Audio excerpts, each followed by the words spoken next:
What's up, everyone? Thank you for tapping into my jiu-jitsu homeroom. Today, I'm gonna show you guys how I approach digital learning, hopefully to help anyone sitting at home who doesn't know how to approach this. Maybe it'll give you some insight on how to, add some skills to your arsenal. I'm gonna go over the Brabo control from side control and just show you how the grappling dummies can be of an aid to assist you in propelling your jiu-jitsu forward. How I approach digital learning is very much in the same way Zigu Midoriya would. So I got me a notebook when I first started jiu-jitsu because I saw him doing it when he was studying the greatest heroes, and I felt like if I wanted to be a good jiu-jitsu coach and practitioner that I need to study and I need to take notes. So it's one of the first time I've ever actually started taking notes in my life. I always hated taking notes. The reason why I keep a notebook, especially when I'm approaching digital learning, is so I can just take those notes. You don't get this in class. You don't get a chance to be like, oh wait, let me rewind, go back. Oh, he said this? Oh wait, he said this? You don't get that chance in class. So I feel like digital learning is your chance to go back, dive in and really break down a move or a position to try and help progress your jiu-jitsu as fast as you can. All right, so got my PlayStation, pull up my YouTube, here we are. So I take about 30 minutes to an hour before class to watch a video, to dissect it, to look over what they're showing, the different details. I'll go through and I'll watch the last portion of it, and I'll really try to go in and mimic the details and make sure that I am following exactly what this professor or instructor is saying. Jiu-jitsu, man, he's a really solid dude. From the beginning of my game, I found his shit on YouTube. I like his energy. He kind of subscribes to a little bit of Stoic philosophy, much like myself. I watch, the details, the instructions on how they're doing it, what they're saying to do. What I like is when they're shorter videos, because that does make it easier for me to speed and kind of get like cliff notes, right? And so I'll skip to the end and I'll watch how they do it, and then I jump into the execution of it. Once I jump into the execution of it, then it's just me dialing the details and figuring out how to execute, the submission, the choke, the position, whatever the case is.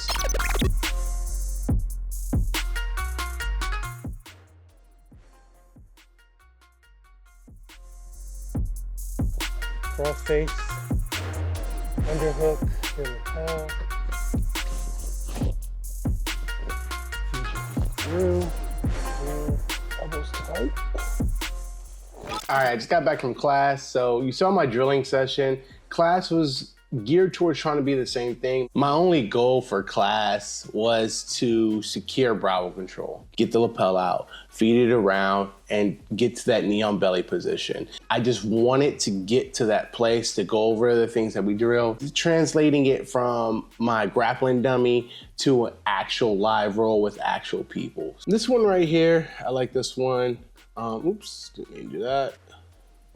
So right here, right away after this sweep, you can see that the first thing I do, I try to secure the position. I go directly for the gi tail. So this is exactly the only thing I wanted to do in every roll that I did today. You see my man Shane's doing a really good job at keeping that block, so making it hard for me. Here's another one with my professor. Now this one is my professor, what he ended up, got me in it. It wasn't fun, it wasn't easy. And yeah, I'm trying to get out. You see, I'm struggling. I'm like a rat in a trap. Just let me out, bro, let me out.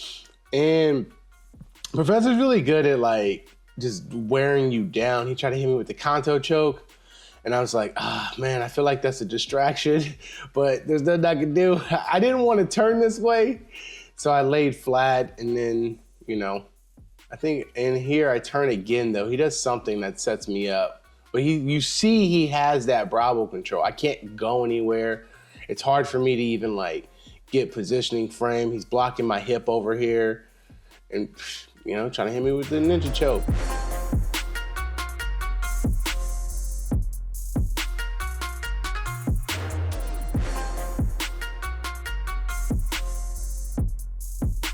Here we go, knee on belly.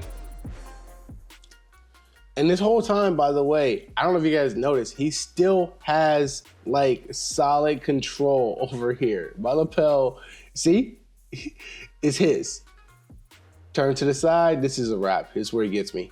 I thought I could like power through and go like keep going, but nah, I couldn't spin. He got me. So nah, good times. And this last one, and this one is I want to show you guys just like how my professor had track of that lapel the whole time. This is kind of one of those where it was really hard for me to even get control of the lapel. So, you know, it's a bit of a battle, and I wanted to show you guys this just to highlight how difficult it might be just to even secure the lapel. When it comes to securing this lapel, like, be patient. It's not always gonna happen right away. I'm gonna show you guys in this role where it didn't happen for me right away, where I had to continuously try to get it and set it up. So I would just say, like I said, be patient. It's not always gonna come out the way you want to. See, I just passed the half guard. First thing, again, lapel coming out. Again, Trevor's doing a really good job keeping his elbow to the mat and keeping me from being able to feed that lapel over to my other hand. But still, when I first started, I pulled it out right away. I'm going for it. It's still on my mind. See? Right back. It's still right there. It never lost my mind. And then now I'm going to try to hit him with the ninja choke, but, you know, that's one of his favorites. He been hitting people with that. I ain't going to get him with that. He had, look at that head. Man, my man did not let me get that. But respect. My point in saying all this is that it's not always, you're not always going to get the lapel right away. So take your time, be patient, and stick to your guns. And above all, keep drilling, keep practicing, and, you know, push yourself forward so you can go plus ultra. That wraps up homeroom today. Hopefully you guys find this insightful and it helps you out on your journey. If you have any questions, please leave comments below. Tell me what you think. Like, subscribe, share, all the love, you know, I appreciate it. Thank you guys for everything you do, and I'll get you on the next one.